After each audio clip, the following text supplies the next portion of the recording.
Hello நண்பா நண்பீஸ், இன்னைக்கான வீடியோக்குள்ள போறதுக்கு முன்னாடி இன்னைக்கு பர்த்டே செலிப்ரேட் இருக்க எல்லாத்துக்கும் என்னோட பர்த்டே விஷயம் சொல்லிக்கிறேன். சரி, ஸ்டோரிக்குள்ள போயிடலாங்களா? ஒரு ஐலாண்ட் ஒன்று இருக்கு. அந்த ஐலாண்ட்ல பாத்தீங்கன்னா எல்லா எமோஷன்ஸும் ஃபீலிங்ஸும் சேர்ந்து வந்துட்டு இருக்கு. அதாவது இந்த லவ், இந்த கோபம், இந்த சோகம், இந்த வன்மம், அப்புறம் ஈகோ, இந்த மாதிரி இருக்கிற எமோஷன்ஸ்லாம் இருக்கு இல்லையா, இதெல்லாம் வந்து ஒன்னா சேர்ந்து வாழ்ந்துட்டு இருக்கு. இதுல இந்த லவ்க்கு பாத்தீங்கன்னா ஒரு செட் ஆஃப் ஃப்ரெண்ட்ஸ் இருக்காங்க. அதே மாதிரி இந்த ஈகோக்கு ஒரு செட் ஆஃப் ஃப்ரெண்ட்ஸ் இருக்காங்க.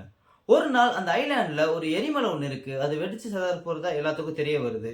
ஸோ அந்த லவ் என்ன பண்ணுதுன்னா, அதோட ஃப்ரெண்ட்ஸையும் சரி, அப்புறம் ஈகோவோட ஃப்ரெண்ட்ஸையும் சரி, எல்லாத்தையும் வேற ஒரு ஐலாண்டுக்கு நம்ம போயிடுவோம். அப்பதான் நம்ம உயிரோட இருக்க முடியும். இல்லைன்னா நம்ம எல்லாரும் இந்த எரிமலையில விழுந்து இறந்துருவோம் அப்படின்னு அது சொல்லுது.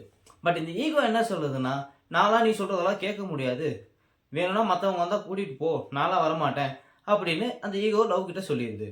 இந்த லவ் என்ன பண்ணுதுன்னா, அவங்க ஃப்ரெண்ட்ஸையும் ஈகோவோட ஃப்ரெண்ட்ஸையும் ஒரு போட்டில் ஏற்றி, நான் ஈகோ வந்தால் தான் வருவேன், நீங்கள் இல்லைனா நான் வரல, நீங்களாம் ஒன்றா போங்க அப்படின்னு சொல்லி வேற ஒரு ஐலாண்டுக்கு அனுப்பிடுது. இனிமேல வெடிச்சதுனால இந்த ஈகோனால இந்த லவ் இறந்து போயிடுது. பட் இந்த லவ்னால மற்ற எமோஷன்ஸ்லாம் சந்தோஷமா வேற ஒரு ஐலாண்டில் வாழுது. ஸோ நீங்களே முடிவு பண்ணிக்கோங்க, லவ்வோட இருக்க போறீங்களா இல்லை ஈகோவோட வாழ போறீங்களான்றத. இந்த வீடியோ பிடிச்சிருந்தா லைக் பண்ணுங்க, ஷேர் பண்ணுங்க, மறக்காம நம்ம சேனலை சப்ஸ்கிரைப் பண்ணிடுங்க. பாய்.